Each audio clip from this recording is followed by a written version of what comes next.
really quick. Now, here's what I'm going to do for the rest of the program today. I have a whole bunch of small stories that I wanted to do today. Some viewer submissions, some not viewer submissions that I often say that I want to do, but that I don't. The first one is from our good friend and pal, Mike Francesa. Mike Francesa, for those of you who don't know, is the host of the Mike Francesa Mic'd Up Show on WFAN in New York City. And the Sports Pope, precisely, His High Holiness. And, you know, one of the big things about his program is that as popular as it is, the New York Jets have not permitted any of their players or coaches to go on his program for over a year. And there's a possibility, very good possibility, that the Jets may make the Super Bowl. Mike will be down in Dallas for the Super Bowl, and he can't get any guests from the Jets on the air. It's remarkable. And I think to me the most insane thing is that the guy will not take responsibility for the fact that the Jets won't let players go on the show. He tries to make it seem like it's the Jets, like it's the Jets' fault. But it's his fault. But he won't take responsibility. Listen to the arrogance of this man today.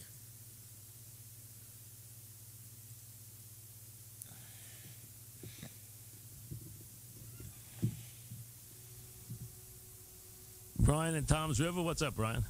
Mike, if my prayers are answered and the Jets win this week and they make it to the Super Bowl, you're bringing the show down to the Super Bowl. Will there be any Jet guests, or no? Is this nonsense going to continue? I don't expect to have any. But you're a New York sports. Well, wait a second. You act like I started this. I didn't start this. The Jets did. Can it not be about you for a change? Well, how is it about me? Wait a second. How is it about me? It's about you because every other show, all day long, I've been listening. They're getting retired Jets, ex-players. Right. How is it about me if it's the Jets' Why are you the practice? only one, Mike? Because they targeted the show. So it's about you. They targeted this show. Why don't you then suck up your pride and just give them whatever they want? Wait a second. Let them put on whoever they want. Wait a second. You don't even know what you're talking about. Why? What did I do in this? I don't know what you did, Mike, but you're the only. Why am I the wrong? Why am I the injured part? Why am I the guy who did something wrong? Why are you the only one who doesn't have a Jet player? Because they embargoed the players from the program. Why? Because why only you? Because they were asked to. Why? What he won't say is because I'm a pompous ass and I did something and I was highly critical of everybody for no reason, and that's why they won't let me on the let the players on the air. He just says because they embargoed them. Well, they don't just embargo people. You have to have a reason. Exactly, Viking Mike. There's a cause and effect for everything that happens in this world.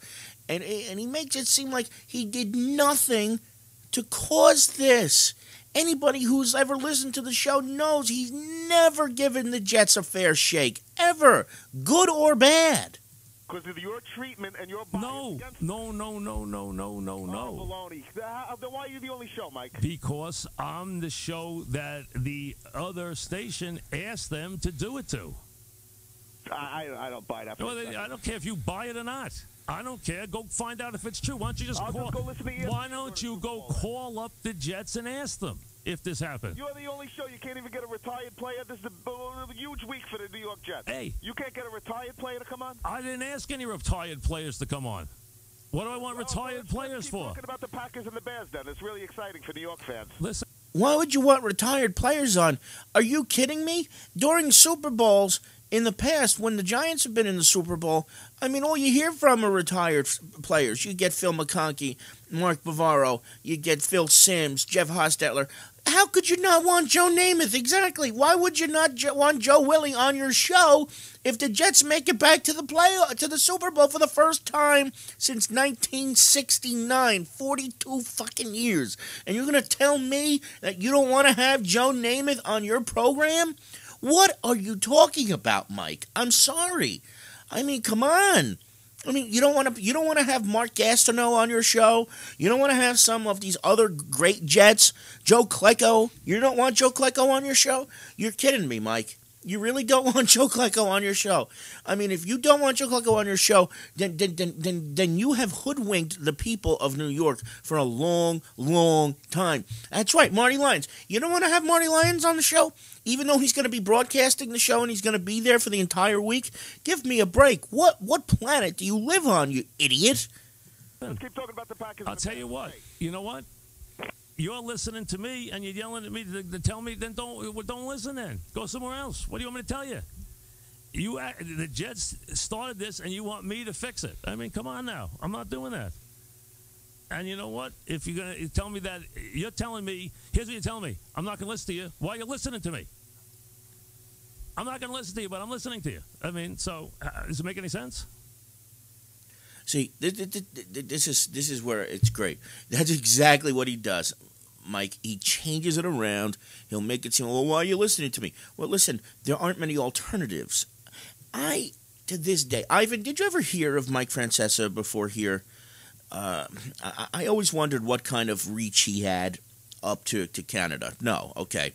I don't even know if you'd get him on if you had satellite there on the Yes Network, because I don't even know if the Yes Network is available over the border. But his show is aired on the Yes Network, which also does the Yankee games. So he's a New York figure, and he's been doing it since 1989 was the start of Mike and the Mad Dog. And so they're very well known. You know, he's been on with Regis and all these other people. And here's the thing that I just don't understand. And I don't want to sound like a pompous ass myself, because when it comes to the totem pole, it's Mike Francesa, and then there's everybody else, and here's me right down on the very bottom, okay? I'm a nobody when it comes to this type of business. When I've been fooling around with it for a year, he's been doing it professionally for 20 years, and he's making millions of dollars a year to do it. But there is something to me that just makes no sense whatsoever. I don't understand why he is as popular as he is. He is not, to me, in any way, shape, or form, entertaining. It's self-absorbed knowledge. It's self-absorbed nonsense. Exactly. I know things that you don't know. I know things you'll never know. And because of that, I am better than you. And whenever he gets backed up against a wall, what he does is he turns it around just the way Viking Mike said he did. Here's what Mike Francesa is also notorious for doing. Babe Ruth wore number 4 when he was with the Yankees. And I'll tell you what, nobody wore number 4 the way Babe Ruth wore it. Somebody calls up and says, hey, Mike, you know you just said Babe Ruth wore number 4?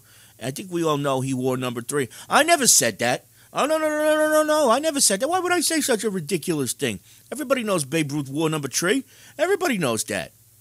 And he'll actually try to turn it around to make it seem like the caller didn't hear what the caller heard, even though thousands of people are out there and know exactly what he said, and he knows he's wrong, but he'll still say he wasn't. Then when they ask him to wind back the tape, they hang up on the caller, and then he says that they don't have tape to go back to listen to, even though they truly do. Pompous, arrogant asshole.